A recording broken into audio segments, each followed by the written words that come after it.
All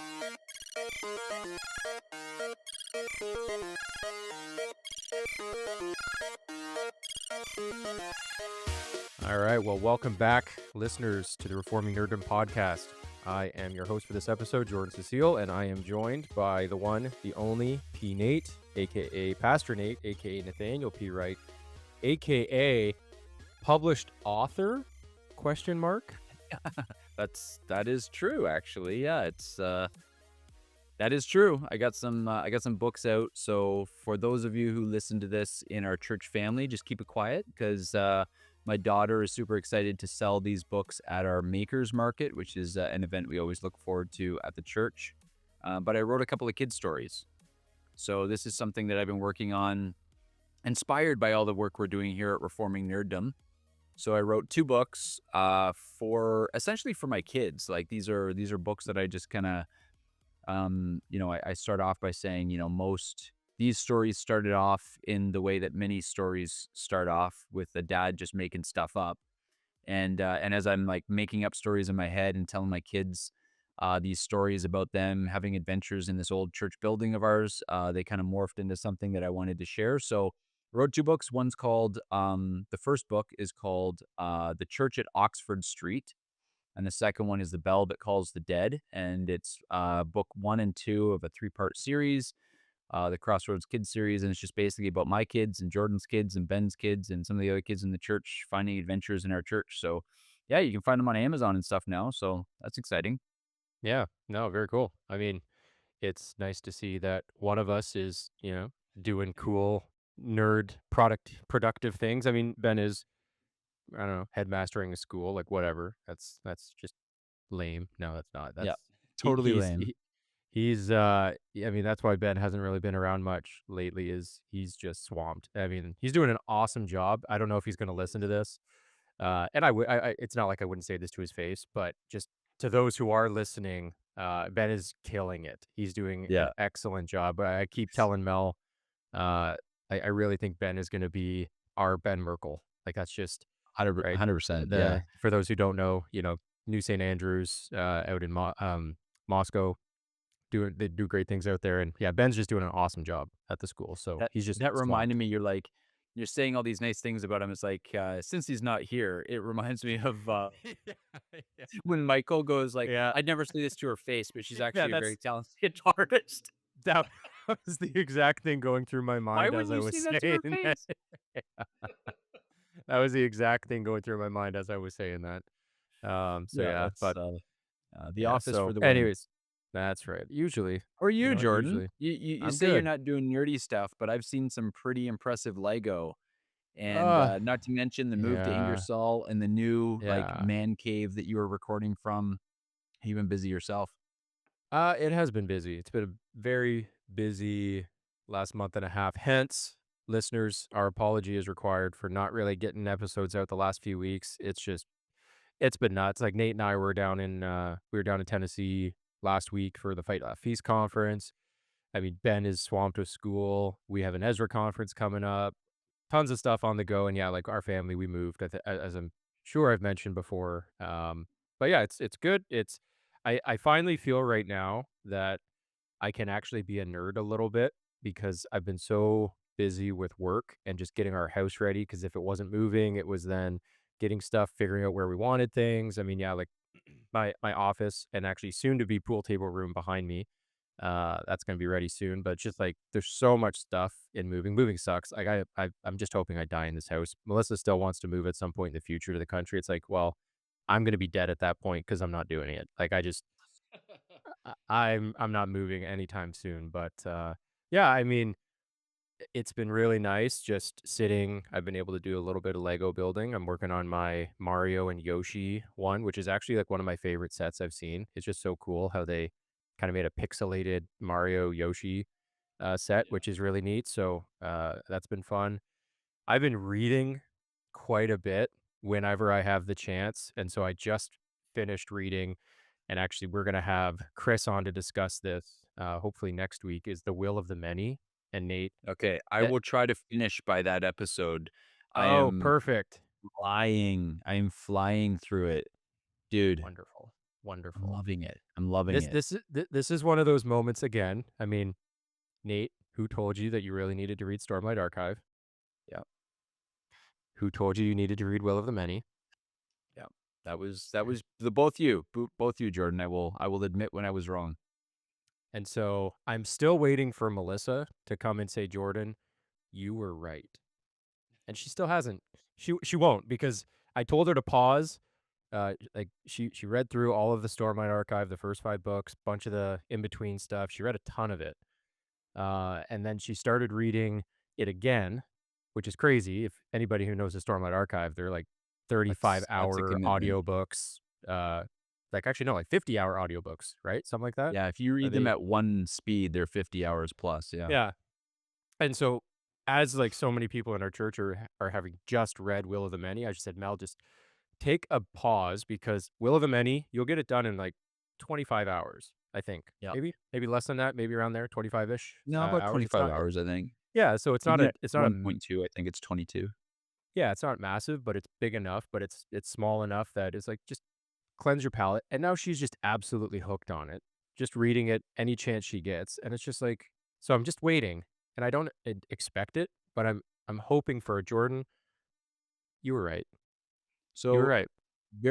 I won't say spoilers, because I won't spoil anything. Just one little dude, the festival scene, Mhm. I know. like, it was I know. awesome. Yeah. Anyway, great book. There so yeah, Definitely our next listeners should read it. yeah, it's and just I mean, I've mentioned it before, but I just reread it in anticipation of the second one, Strength of the Few, which comes out day after my birthday actually, November 11th. And Happy birthday to you thank you. with a great Yeah, book being released. future Yeah. self. I'll be reading it. It is already pre-ordered, which you should do, by the way, if listeners pre-order all the time, always on Amazon pre-order because it always drops in price sporadically, and you always get the lowest price. So just pre-order it Oh, right actually, I away. didn't know that. And if you even don't want it, just cancel it before it ships. But if there's a book you think you're gonna want, pre-order it. They don't charge a credit card. And then anytime it drops, there was another book I wanted. I think it dropped by like 15 bucks because they're a more of an expensive series. And now it's like $30 instead of 50. So little life Awesome. hack for you. But anyways, yeah. So Um, Side Chris note, Poots, what's that? well, I was gonna say side note, you kinda teased us a little bit, so, that pool table room sounds like it's almost ready for a nerdy hangout, and the one thing about pool Yep. tables is they are great to play pool on, they're also great to play tabletop card games on, so They are. maybe a Star Wars Unlimited slash snooker, night Yes, is in the near future? Let's get past that is the Ezra correct. conference, and then let's do that. Yeah, no, that will be a thing. I adore playing pool. I don't know how much of a pool player you are. I could just play pool all day. I love Yeah, it. I really like pool too. Yeah, so yeah, that'll be the guy is refelting it right now. Actually, I got a free table, which is nice. Family from our church moved down to the States. They wanted to get rid of the table. I got it, and I was actually really happy. The guy I contacted about refinishing the table for me, he wanted to confirm that it was actually worth saving because sometimes you get these really cheap tables and he's like, "You know what? The 1,500 bucks that you're gonna spend, it's not worth going through all of it." And he was just like, "No, this is a really good table. It's old. It's like from the '70s, I think," he said. He estimated. But he's like, "Oh, yeah, real wood, solid, well built." He's like, "Yep, this is good." So, got a free table Yes. and, I mean, gotta pay to fix it up a little bit, but it'll be nice. So but, anyways, as I was saying, yes, very quickly, next week, Lord willing, Chris Poots is gonna be coming on, the biggest fantasy book nerd any of us know by far. Like, Yes, there's by far. no comparison, no one even comes remotely close, No. and he and I have been talking a lot about The Will of the Many, so I was like, "Hey, let's just talk about it." So we're probably going to do a bit of a two-part episode, Nate. And if you're ready by then, you can join for the whole thing. Because what I was going to do was ask you to join for the first part where we just talk about the book, kind of broadly, spoiler free, what we like about it, the author, writing style, characters, world, and all that. But then go into spoilers and predictions and theories for book two. Because by the time you finish that book, your mind is going to be Yeah. racing. I Alright, well, guarantee that'll you. be my goal. I'll definitely join you for one, and if I Yeah. can get her done. The Ezra conference is coming up, so let me plug that real quick. For those of you who know, Jordan and I also work for the Ezra Institute. And next Saturday, so this is coming out. This episode will be airing on Friday, which will give you exactly 8 days before the conference. And I would just say to our listeners, like, if you are a Christian or even just a conservative, then you should be a Christian conservative. But if you have at all been talking about the problems in our nation, then you have definitely had some conversations about immigration, about Islam, and that's what the conference is about. It's about the threat of Islam and immigration and how to think Christianly and biblically about these things. I'm actually really excited about the conference itself, and it's going to be good. It's going to be good because I think it's a much needed topic. It's a very timely topic. So if you're listening to this, there is still time for you to register for that conference. Come and meet Jordan and I. But honestly, like I believe in the content. It's going to be a really good time. Yeah, Joe at ReformCon gave one of the most incredible lectures about immigration I've ever heard. Uh, Not even just lectures, one of the best teachings on biblical immigration that was so I'm assuming it's gonna be some of that that's gonna come into this as well. Like, it's For not gonna be sure. an exact reuse of it, but if it's anything like that, it is going to be absolutely fantastic. And even just as another little plug, just, we work for the Ezra Institute. ReformCon and other conferences are available now on Ezra Media, which we just launched a couple weeks ago, which is our entire resource catalog is now at ezramedia.tv, and which is really cool because there's a lot of stuff there that was never released before, a lot of new content that we've actually spent some pretty good money on producing, and we're looking to just continue to create more and more stuff. So I guess we could say this episode is brought to you by Ezra Media TV and the upcoming Ezra East Conference. So Yeah. There you go. I'm awaiting the check in the mail for that plug, but we'll see about that. So, all right, well, listeners, thank you again for joining us. And so this week we have not in that intro and all that rambling have not even discussed what we're going to be talking about today, and it's really uh unrelated to a lot of the things that we were talking about, largely because we're talking about sports and we're talking about the Blue Jays and we're talking about the World Series. But as you'll see, it kind of leads into I think, a helpful conversation about the place of sports and the place of fandom and whether that's permissible or how are we supposed to think about that as Christians? Because it's just really interesting how you see right now. I mean, so Nate and I, big Blue Jays fans, right? We've Yeah. been as big, or maybe I mean, who Maybe bigger. Yeah. Ben's a Ben Ben huge. Ben is like super deep cut Blue Jays fan, and I mean, I thought I was, and I think I am, but then it was funny. I was talking to him. Did you ever get those VHSs growing up of the? It was like the highlights of the '92 and '93 World Series when the Jays won. Did you ever see those?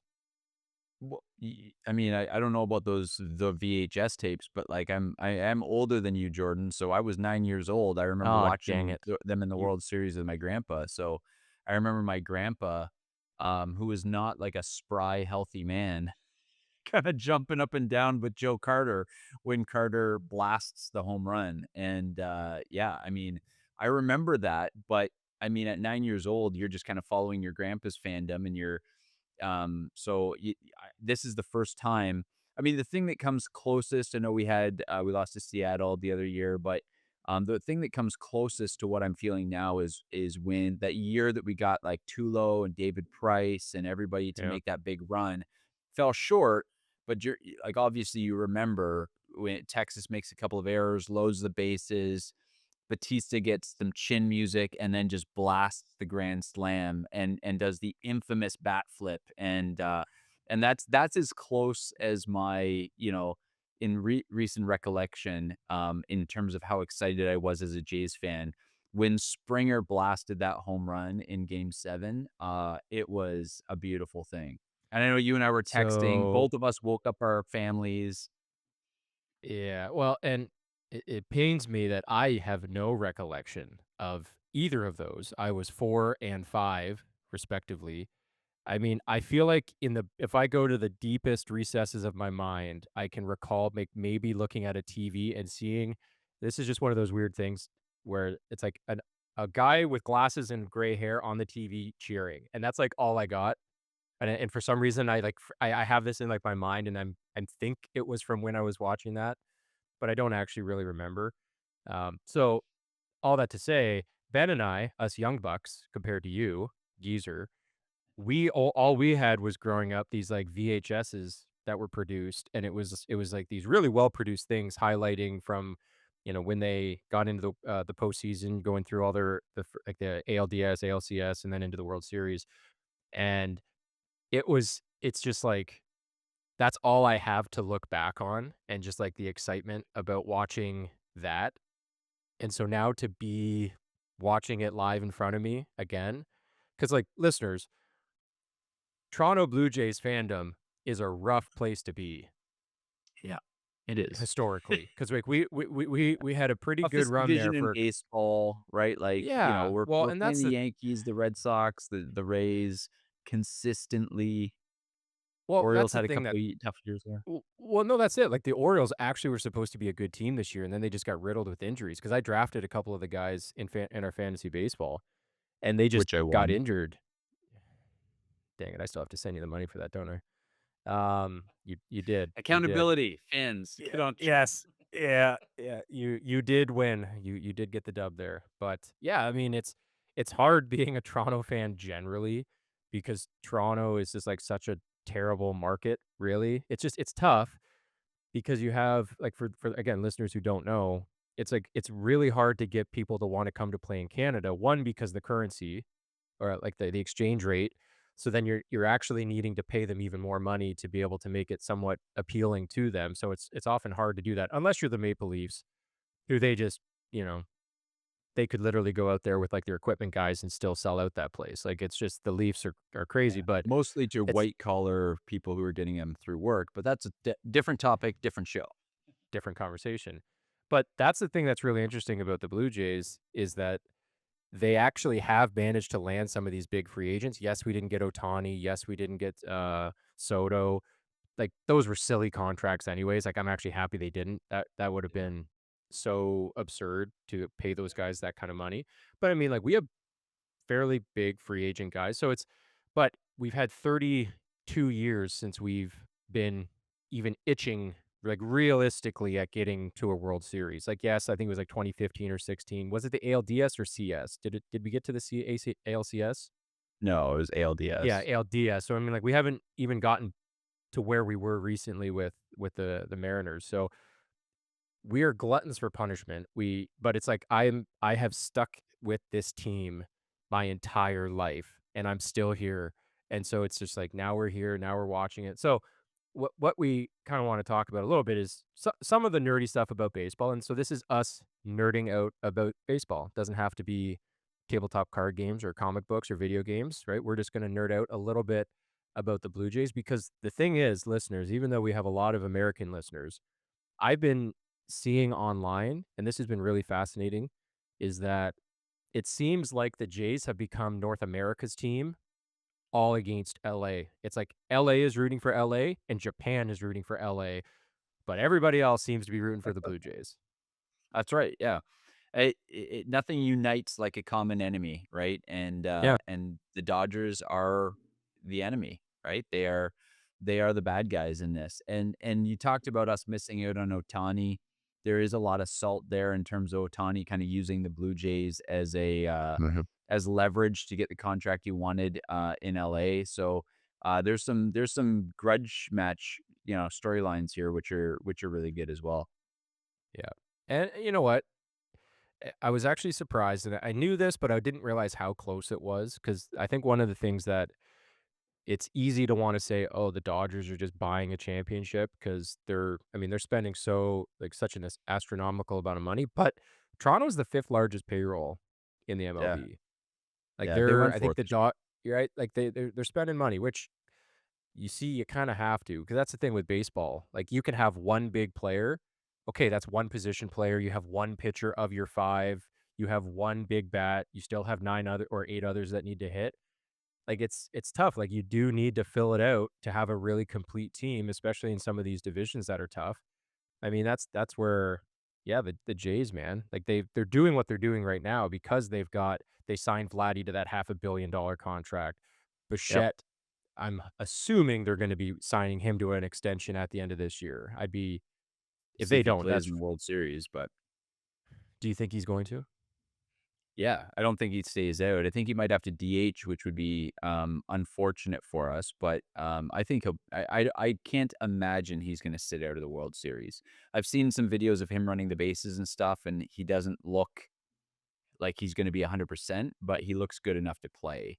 And like Springer, there were some question marks about whether or not he should be playing with his injury on his knee, and look at what he did for us when he came up to bat and got that big home run for us. So I think you gotta put your best guys out there. And, like, realistically, Bichette, yeah, you signed to a long-term contract. We have a lot of these guys. We could do well again next year, but there's no there's no delusion here. I mean, this is an opportunity. This might be the only opportunity that we get. Bo Bichette, this might be the only time he gets to play in a World Series. He's not sitting out. So unpopular take is I'm not sure that an 80% Bichette is actually better than one of the guys in their roster right now.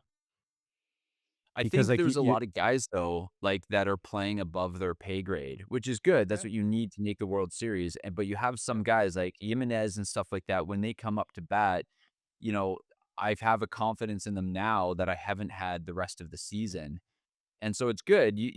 Baseball is a game of, like, momentum and confidence, and so there is something to be said for that. I'm not s like, you don't tweak a winning lineup is the phrase that they often use, but I just think you get a guy like Bichette in who is a difference maker, right? What he can do with the bat. Jimenez has been good at getting on base. He's had a couple of solid, like, seeing eye singles. He takes a walk. He grinds out at bats, which is what you want in your 8 and 9 hitters. But I think you put Bichette there, even if he's batting ninth and he's DHing for you, he's a guy you can pop it out of the park. So when you have a guy on first and Jimenez up, the best you can hope for is that he gets on base and moves the runner around. Bichette could pop one out, difference maker, especially with the Dodgers starting lineup or starting pitchers, right? Like the Yeah, yeah. runs are gonna be premium. See, it's the I agree, assuming that Bichette is able to play at anywhere near what his actual regular output is. Because I mean, like, I think I saw that even him missing the last month plus of the season, he was still 2nd in the MLB in hits and 2nd in, doubles this year, so it's like he's insanely good, but he also hasn't faced a big league pitcher in That's possibly a true. couple months, and it's like you have Yeah. all these guys, like, again, there is something unique about playoff baseball, and I'm not even 100% sure what that is, but there's something in the air of a playoff baseball game that is just absolutely bananas, and it is so engrossing, and so, like, the players just often elevate. They just they step up to that moment, and Bichette Or s hasn't had a or they do or or they don't. Like, or that's they yeah, don't. like, Yeah. you look at a guy like Justin Turner, one of the best playoff performers in Yeah. baseball over the last decade, and yet regular season, he's not that guy. You look at a guy like Clayton Kershaw over his career, lights out Yeah. pitcher who generally Yeah. doesn't perform in the playoffs. David Price, same thing. So what I love seeing is some of our young guys who are elevating their game. And this could be like, remember when Kansas City won the World Series a few years back, and they had a lineup full of guys who were like not the best, but they elevated their games in the playoffs. And you look at a guy like Eric Hosmer, who you wouldn't be happy with him in your first base slot in a fantasy baseball league, but in the playoffs, there's nobody else that you want manning first base for those few years because he found that extra gear. So I agree with you that if Bichette is not ready, then you don't put him in because all the guys really are playing well. Right, like 1 through 9, there's nobody that comes up, and I'm like, there are times when I'm like, oh, I wish we had a power bat here just to threaten the runs that are in scoring position. But I think but you are right. These guys have played well, and they deserve to be where they are, except Yeah. the bullpen. Yeah, it's yeah. That's it. You just have good defense and, like, the things that you have to do to make Bichette fit in the lineup now, moving Springer likely out to the outfield, which you're now giving up a better outfielder in Lucas or, I so I just don't know if that they're gonna I don't know. They haven't announced what they're doing. They haven't even actually officially announced that Bichette's playing. No, But so we if you don't can know, it's get all speculation. yeah, But this is part of yeah, the fun, this is why you nerd out. So, I had 2 things I wanna say. Number 1, the reason it's so fun to nerd out is not like, don't get me wrong, watching the games are a blast. We are gonna have a ton of fun watching World Series baseball, like, it's gonna be a blast with the guys at our church, and the atmosphere is gonna be crazy. We're all gonna be on edge. It's gonna be amazing. But, like, part of the fun of this is, like, reading Will of the Many is great. Talking about Will of the Many with your buddies who have also read it is fantastic. And so, like, the fact that we're sitting here and you and I are debating what they should do, like, I mean, we're not Schneider. We're not actually there. We're not making any decisions, but we get to play like armchair manager for a bit, and we get to talk through these things. And this is part of the fun of nerding out. The other thing I'll say about baseball that actually lends itself, some people like true blue nerds on our listeners, they might think, well, sports isn't really nerdy. And I would just say baseball is the best sport in terms of getting nerdy about. It's not my favorite sport. Like, if I'm just gonna sit down and watch a game, I'll watch hockey every time. But there is something about, like, fantasy baseball. It is a nerd sport. Like, the way sabermetrics and advanced, metrics works, like, the fact that this is a sport that the mathematicians have taken over. It's not the jocks anymore, it's the mathematicians, right? yeah, It's not the guy who could hit a home run who's now scouting people. It's nerds with spreadsheets who are looking at data.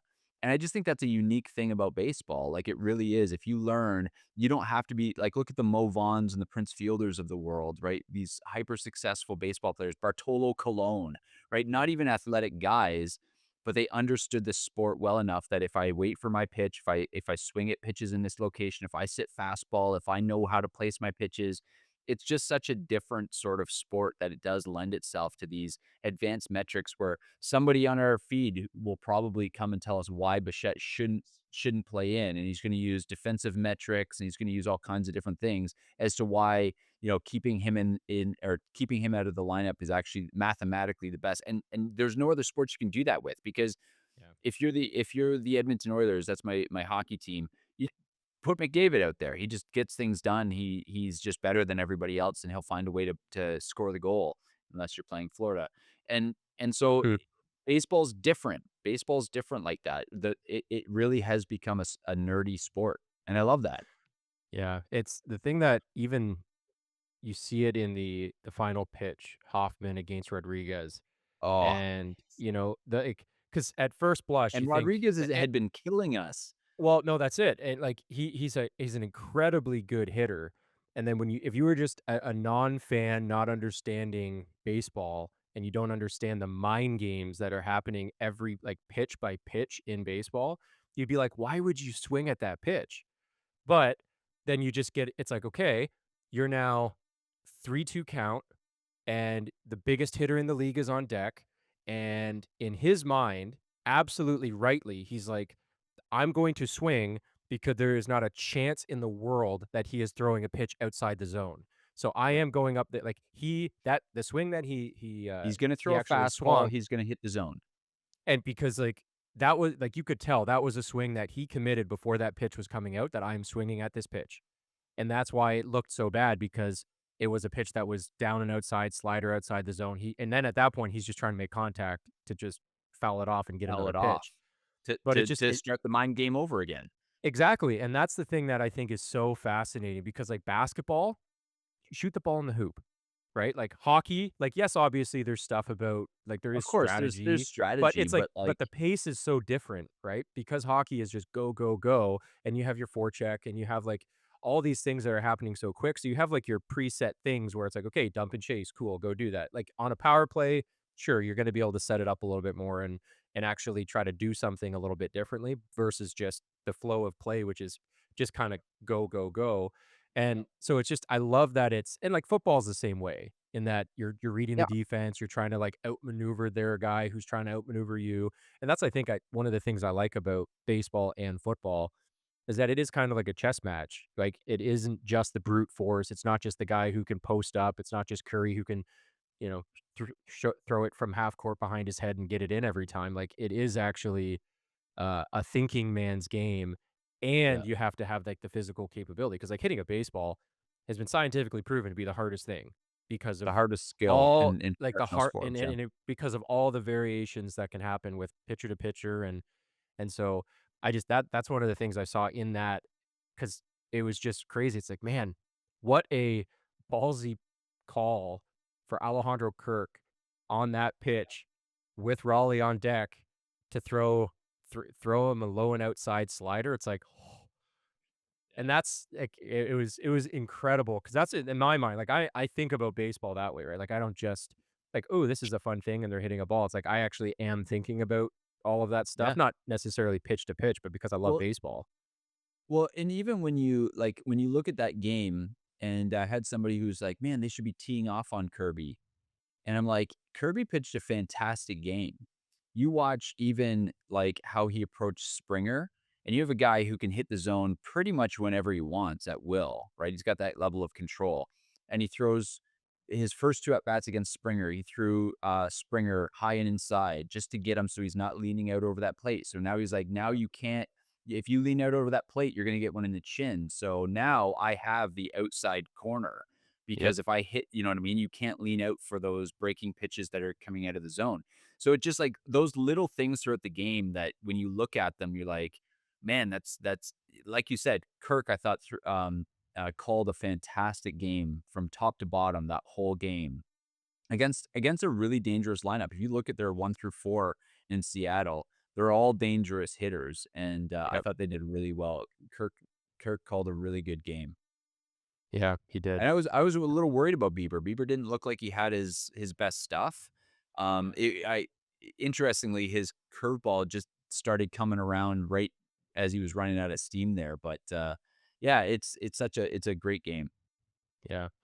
Well, so now it brings up the question. I mean, you mentioned earlier that we've been really enjoying watching it. There's a big group of guys at our church. We have a group chat where we're enduring through the games together whenever there's a game on. We haven't actually done like a watch party yet, but we definitely will be for the World Series. We're gonna get guys together to watch the games, even though they start at 8 o'clock, which makes that actually a scheduling nightmare when you're old and need sleep. It just sucks when but anyways, um, because it brings up, I think, some people, and I'd even say Mel a little bit, and I'll throw her under the bus because she's a huge Jays fan, loves the Jays, but when she saw how I was reacting to the minutes leading up to Springer's dinger, and I was just sitting on the couch just solemn.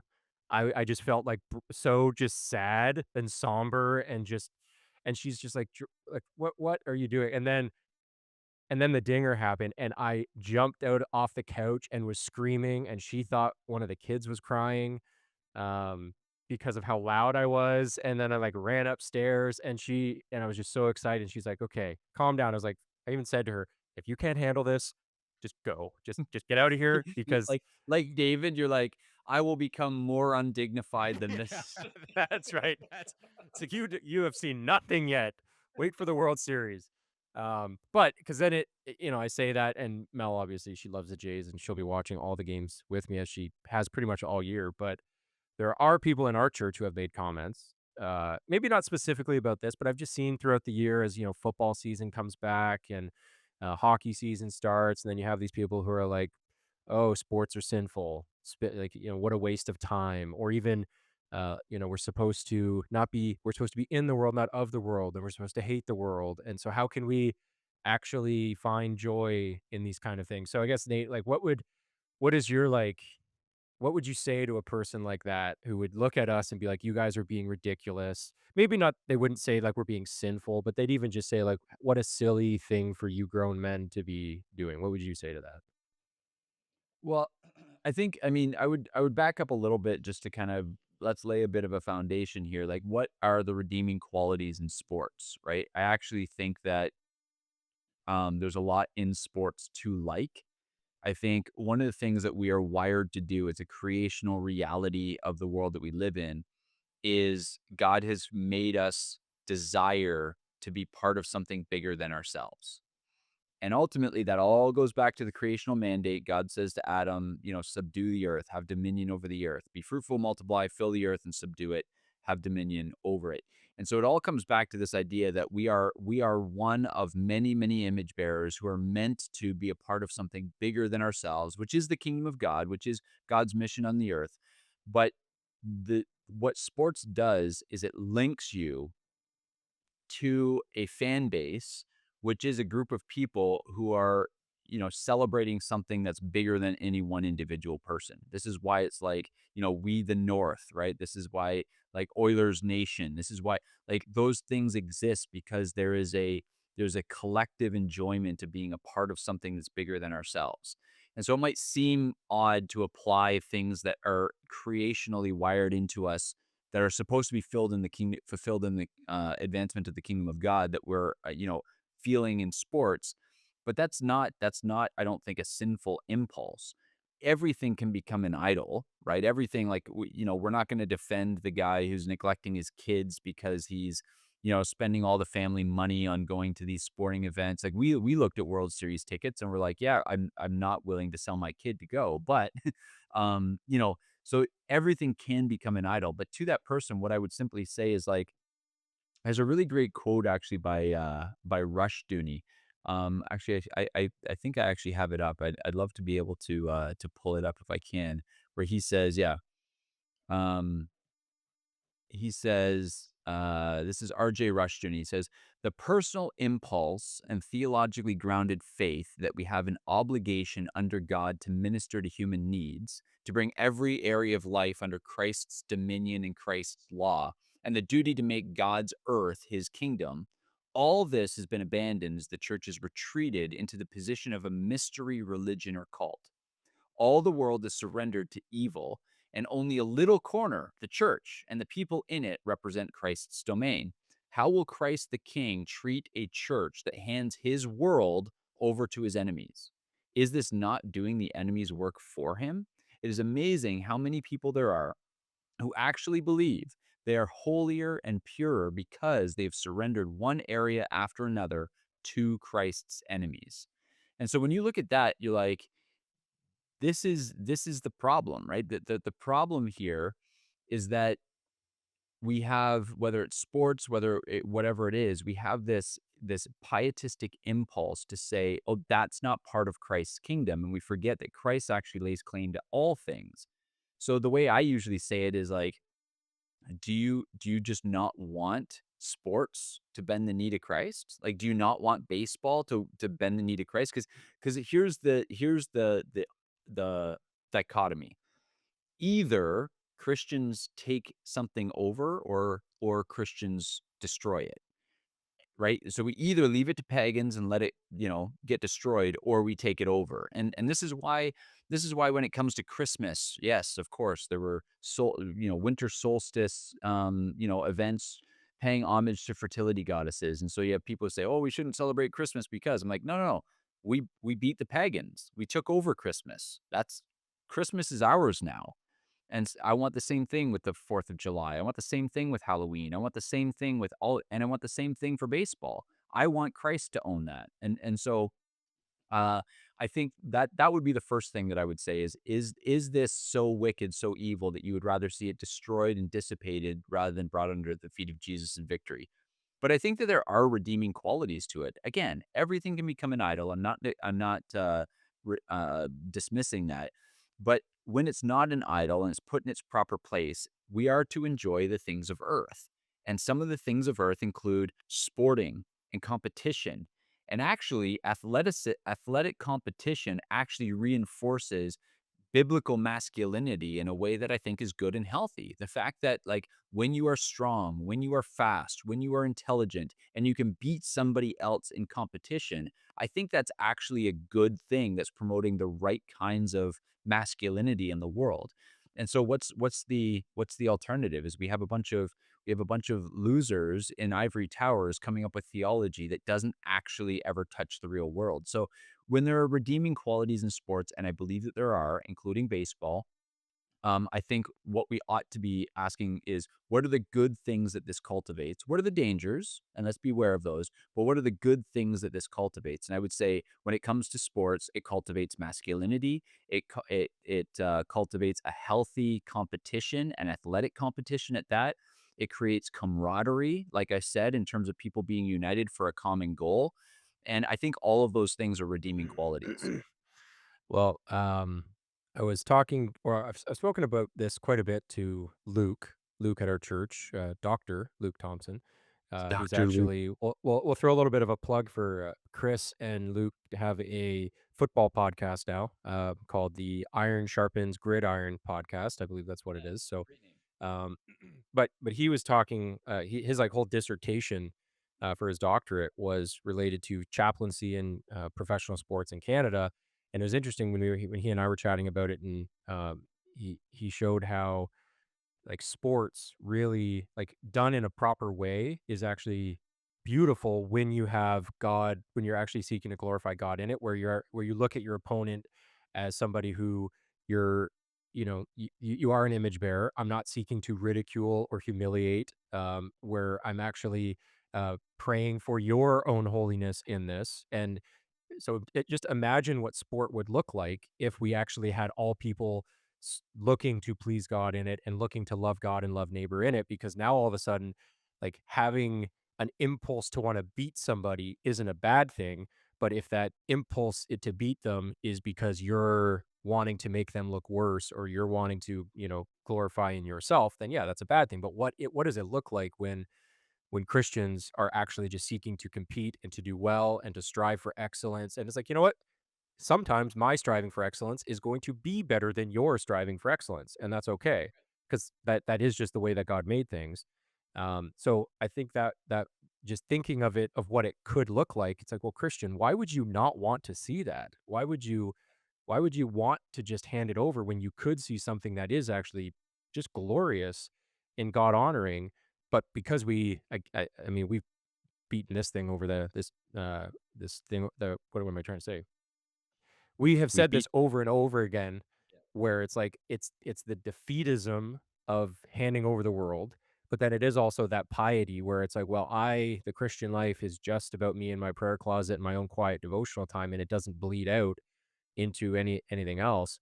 And so it's like, well, sports is part of that. And yeah, sports is Yeah. generally right now wicked. And it's a whole bunch of, sadly, uh, abandoned sons who have not had a father to teach them anything. And so now you have all these like these entitled brats who now are God, very talented. Like basketball is one of those sports that I would say it's just insufferable to watch now, because you have all these incredibly wealthy guys who have not been taught how to be a man and now running around having everything handed to them. And so yeah, it's terrible. It's awful. Like I actually can barely stand watching basketball now because it's just brutal. But that doesn't mean that I don't want to see basketball improve. Basketball is a great game. It was made by a Canadian. I love basketball. Basketball is an awesome sport. It's just I can't watch it now, but that doesn't mean that I don't want to see it reformed. And so I just think it's having that, yeah, it's this the defeatism and the piety, like those seem to be the things that are preventing even that engagement. Where, you know what, I think this is a great example of what it can look like. And our softball team, Nate, you weren't really able to play much this year, but the team that we had, which Justin at our church, he's a great softball player. He's the coach of the team, and it's awesome because he's a very talented softball player, and he has a real burden to see softball, which anybody who plays in men's league softball knows that it's pretty gross at times, and it's pretty um, very blue collar, inappropriate language, people drinking excessively in Canada, a lot of people smoking weed on the diamond. So it's certainly not a place that is seeking to glorify God. But Justin, his vision is that we can see softball, at least in our little neck of the woods here in Ontario, be conformed to Christ. And so our team, we pray before every game, which it stands out Out on the field. significantly, right? Like, Yep. yeah, like on the diamond before the game, we pray. Our jerseys have Jesus is King on the sleeve. Justin, I remember one time he had to go and actually ask the ump to forgive him because he lost his cool and he was impatient and really upset. And then so like what does that look like to that world? So it's like, yeah, it's little things like that where even softball, men's league, beer league softball can be Christianized. It's just you need to actually be there to do it and not just run away and say, "Well, I guess I'm never playing softball again." Well, yeah, it's never gonna be conformed if you're in your prayer closet by yourself every day and you're not actually going out and doing something about it. Yeah, that's right. And I think, I also wanna just remind our listeners who might be thinking through some of this stuff is, like, Paul had no problem using sports analogies and relating Mhm. them to the Christian faith, right? Run the race. He talks about wrestling, he talks about boxing the air, he talks about these various things like a fighter, like a wrestler, like a marathon runner. He's using these sports analogies even when he's talking about like the Christian life and comparing it to winning the athletic competition and gaining the glory and gaining the prize. That's all he's relating all that to sports. And he's doing that because there is something inherent that goes a straight line that's drawn from athletic competition to the Christian life. And that's not by accident. This is God's world, right? So he made these things in a particular way. So I don't think it's worth throwing all of those things away and like you said, surrendering these things to the pagans because I think that Paul would not have used the analogy, just like Jesus wouldn't have turned water into wine if wine was inherently evil. Paul wouldn't be using sports analogies if sports was inherently evil. And so I think those are good things. And even like just as a side note, this is getting off topic, but like have you ever heard Luke talk about? I think he did some of it in his doctoral dissertation, or maybe it was just a bunny trail that never made it into his position paper. But when he talks about like being in the zone, and he talks about like this idea that every sport, every generation, people talk about getting into the zone, and it's this idea that there is a sort of transcendence to athletic competition where you get into this where abilities are elevated and all these kinds of things. There is something like in the Christian life we are called to master Mm. ourselves. And so the idea that like men can lift weights and men can gain a flexibility and men can gain agility and speed. This is mastery over the physical world. This is like cultivating mastery over things is a Christian virtue. And so when you learn how to perfect yourself in a sport, when you learn how to hit that free throw like 99% of the time, when you learn how to hit a fastball that you have to start swinging before it leaves the pitcher's hand, like these are aspects of being a creature in God's world that you're mastering a skill that is God glorifying. Like it doesn't have to be God glorifying because it points to something else. It's glorifying God because it's taking his good creation and making the most of it. And I think that in and of itself, when you invent a beautiful game like baseball.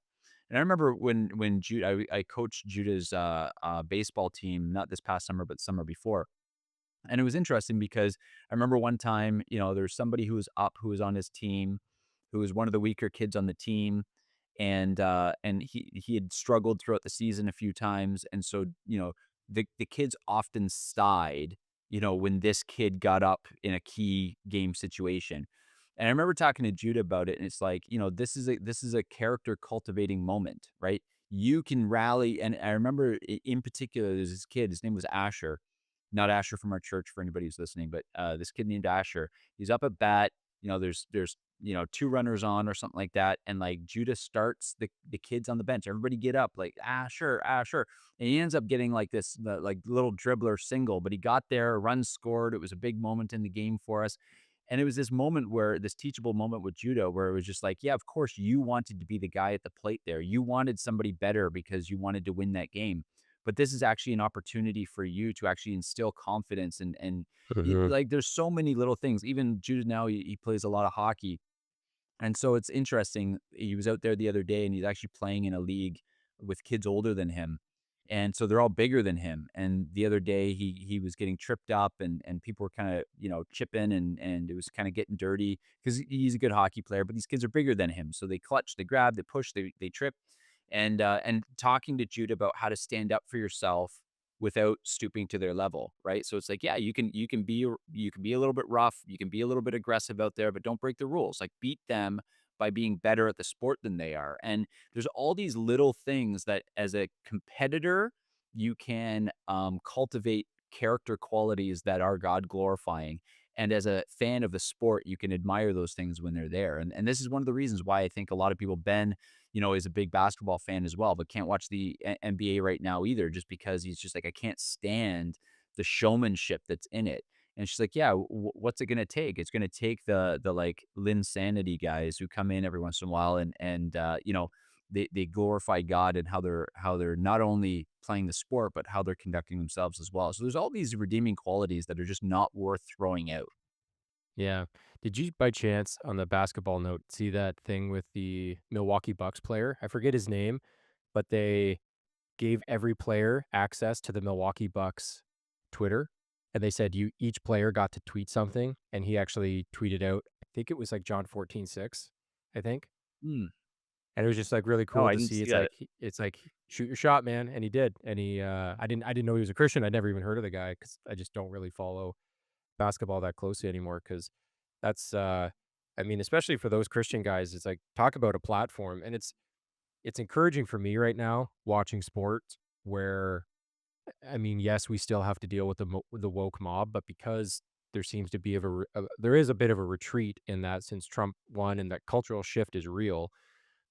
It's really cool to see these guys, some of whom might have been a little bit afraid or kept things a little bit more quiet, now being a little bit more vocal.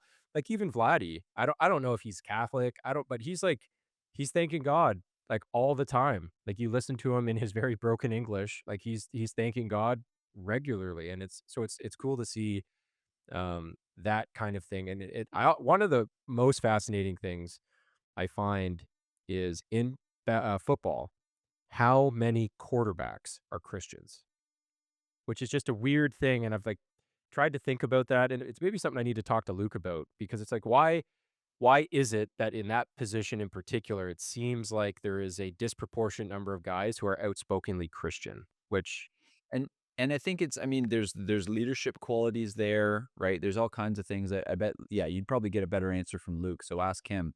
yeah. But even on that note, like, it is interesting to me as well when you think about how a lot of the LGBT mob would say, 1 in 10 people you know, 1 in 10 people, 10% of the population's gay or trans or gender fluid or whatever, and you're just like, not in sports, man. Like, there are hundreds and hundreds of professional athletes. There's not a whole lot of gay people in it.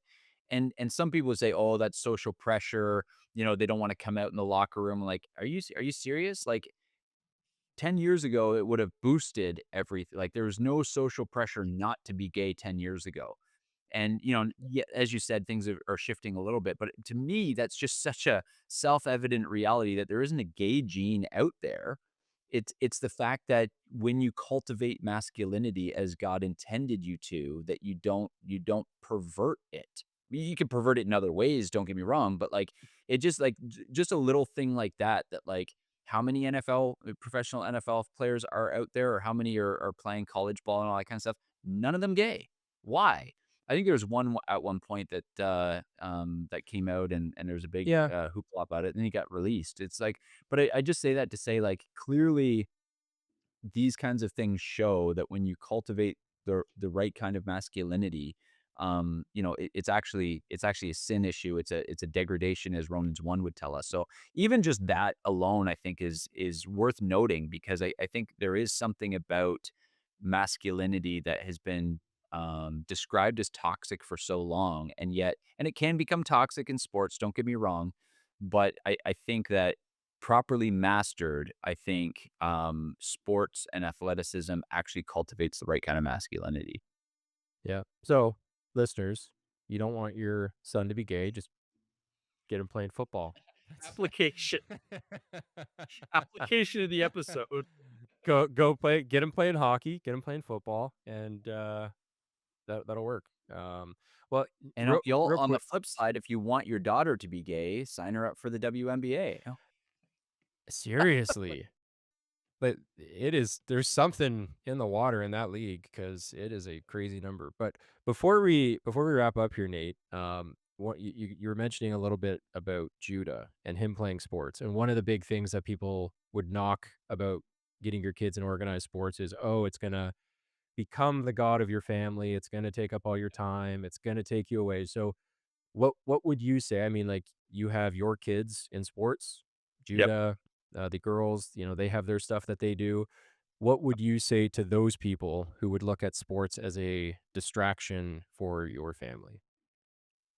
I would just say that some of our most precious family times have been at the rink together. I mean, yes, it can be bad if, dad is skipping church to take his kid to, weekend tournaments, twice a month, and that's not setting a good precedent. And like everything, you can make bad decisions with good things, but I think it all comes down to the approach, right? So like good example of Judah. Judah was going to be playing competitive for his own age group. I won't get into all the politics of it, but for a couple reasons he couldn't, including the fact that their schedule is such that they're playing on Sundays, and we're not like we're okay if he plays like in the afternoon. It's rest, it's recreation for our family. I'm not a Sabbatarian to the extent that they will not play sports on Sundays. It's rest, it's recreation. But we'll never skip church for it. That's been a conviction of our family from the beginning. And so it's like, oh, practice is always Sunday morning at 10. Judy, you're not playing for that team. And there's some disappointment, but generally we've trained Jude up where he's just like, why would they be doing that on Sunday morning? Because that's dumb, right?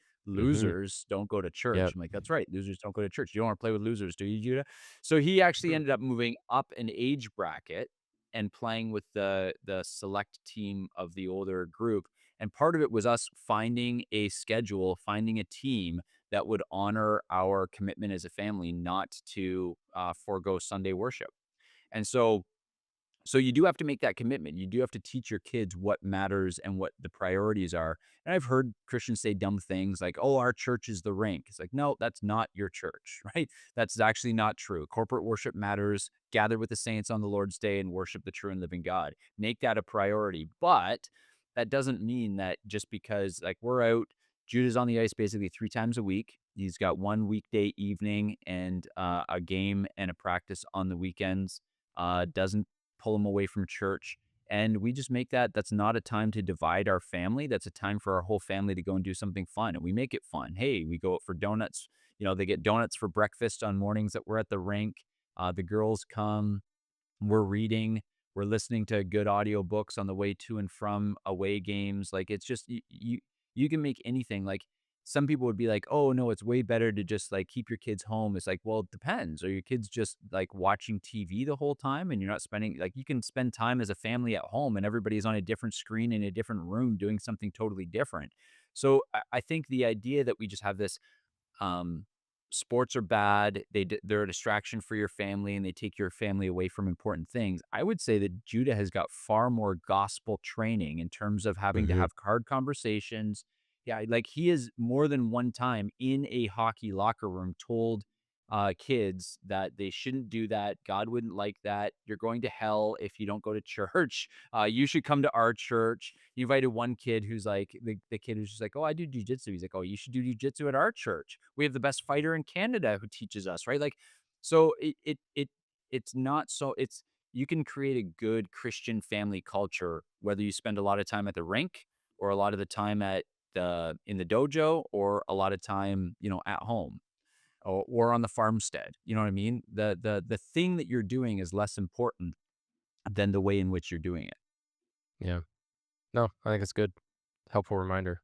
And it is also our own little flex is that we do, in fact, have Canada's greatest fighter as one of the professors at our jujitsu school, at Yeah, our that's right. dojo. I don't know. Is it called a dojo? Is jujitsu? Is it a dojo? I don't even know what it's called. Is that what it It would shows be? my Where we ignorance. I don't know. It's the Okay. Crossroads Martial Arts Academy. But Yeah. what was really cool actually is there's a guy on our street. Judah's buddies with him. They have a couple kids. One's Judah's age and one's 2 years older, and they do jujitsu in London, and they've been doing it for years. And their dojo, their academy was in competing in the 2025 London Open. And so our dojo's been up for a year, and they placed, I think, 7th out of 58 dojos, and they crushed this other guy on the street. And so it's also just a, like, my church can beat up your church. Like, it's kind of a Yeah. it I don't mind that. I think that's a good Yeah. thing, right? My dad can beat up your dad, my dojo can beat up your dojo, my church can beat up your church, and I think that's a good thing. Everything that we do, we wanna do in excellence, and that includes sports. That's right. All right, Nate. Real quick, right before we wrap up here, who's winning the World Series? Ah, you know that the fan in me wants to say that the Jays are gonna win. But when I look at the Dodgers starting rotation, I don't think it's gonna be easy. You look at their 1 through 9 hitters, and they have guys batting at the bottom of their order who would be batting 2 in ours. So it is definitely a David versus Goliath sort of matchup here. That said, I don't think we're gonna get trounced. I think we're gonna go deep. I think we're gonna find ways to grind out games. I so here's my bold prediction. My bold prediction is that the Jays are going to lose, but they're gonna lose in 7. Okay. I was gonna say Jays lose in 6. Okay. But if Toronto can be like mid-August Toronto, that was just unbeatable by any Yeah. team in baseball, they can do it. And so they have been that team at multiple times throughout the year. Like Yeah. they didn't just have like a run. Like they were the last 2/3 of the season, maybe a little, maybe not quite as much, but like they were the best team in baseball. And like the thing that's different about this team is that they do not need to hit a home run to win a ball game. And that's like I've been Which listening to is Fox, which is like A-Rod, David Ortiz, and Derek Jeter. Which I mean, if you want good baseball talk, go watch the Fox commentary on it because like you're talking three of the best players ever to play baseball, and now they're baseball commentators. And so like they talk really positively about Toronto because they just say like they get hits, they get guys on, they hit now, and it's like it's those types of things. If this was a 2015 Jays, my yeah. hope in this would have been nothing. Like I would have Yeah. been like, you're gonna get smoked against this pitching, but now it's like just get the singles, get the hits, move them around. Like they've got guys who can bunt the guys around, which again in playoffs, like just get them to second. It matters. They can Yep. they can do it. So, anyways, I'm gonna say Dodgers in 6, but Toronto's gonna give up a good fight, and if they do any better than that, then I will. I've been so pessimistic this entire postseason because it's just I find it's easier to be pessimistic and then just be really excited rather than just being devastated. Like, when we went down 2 to Seattle, I Yeah. was so sad about that. It's I like, "Okay, was they're too, done. yeah. Just wrap it up." But then Yep. here we are. So, And anyways, and here's okay. the other thing I'll say is I do have a glimmer of hope. Like, it was like, when the Oilers made it to the Stanley Cup Finals 2 years ago against Florida, I said, "Florida's gonna beat us. They're a better team, but, don't underestimate McDavid and Draisaitl." The second year they went in, I actually thought they'd beat Florida, and they lost again. But the Jays, they have this sort of underdog mentality that if Savage comes in game Mhm. 1, I hear he's pitching for game 1, and he owns the Dodgers, like he can. Like, we've seen him be absolutely lights out, and for a 22-year-old kid to have his composure, but apparently he's pitching game 1. If a young 22-year-old comes in and beats their ace in game 1, I actually think our odds go up astronomically because I think we get baseball is such a mental sport that if our guys believe they can win, and they would if Yusevich comes in and he gives them like a gem of a game and we grind out a first game victory, I actually don't hate our chances because I think that would get in the Dodgers' head. They're the clear favorites. And if our young 22-year-old guy outduels their ace in game 1, because it'll probably be him against Otani game 1, right? I Yeah, didn't I actually think see if so. the Dodgers announced their number 1 starter, but, if he comes out and gets us game 1, I it we're in for a series. 'Cause if Toronto can get back to Toronto for game 6, that's big because they do 100%. their record at home this year is one of the best. Like, I mean, we could go on a whole rant about Savage and this, like, 22 he's making his 7th professional start, and he is game 1 of In the the World World Series. Series, Like, which is like it what in shows the the trust they world? have in him, and I'm not gonna lie, I actually didn't like starting him in game 6. I didn't either. I didn't love it. I actually Yep. thought Gossman should go on short rest, Yep. and I was wrong, and Yep. because there's part of me that's just like, I mean, the wheels gotta fall off at some point, like, that was his 6th start, right? But he was money. The way I know. Bassett came in game 7 and just dominated was money to me. Like, I know. I think these guys are in the right mental state, so I think all that it could take for a big upset is get the Dodgers questioning themselves, and if you could do that, you might be able to mentally win this series and give you a chance at actually winning the series. Yep. So, Okay. I got some hope. Li I got some hope. lis listeners in the comments, if you're on YouTube.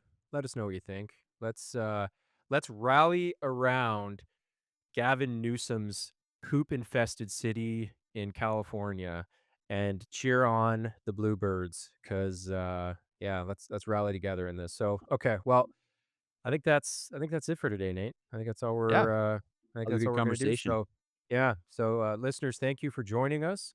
And yeah, Lord willing, we're gonna be back next week. At the very least, Chris and I will be talking about Will of the Many. Whether Nate is there for part or all, we'll see. Because we're gonna go like, I hope you do finish it, Nate, because like I've I'm living in like Reddit theories and threads right now, and I just started because he released the first chapter of book 2 already, so I've already read the Oh, first chapter. oh, Yeah, interesting. Okay. yeah, so I already read chapter 1, and it's exactly what I wanted it to be, and so It's everything I let's ever just hoped let for. yeah, it's so good, but anyways, okay, well, listeners, thank you for tuning in. As always, you can find us on YouTube, podcast services, and, until next time, stay nerdy.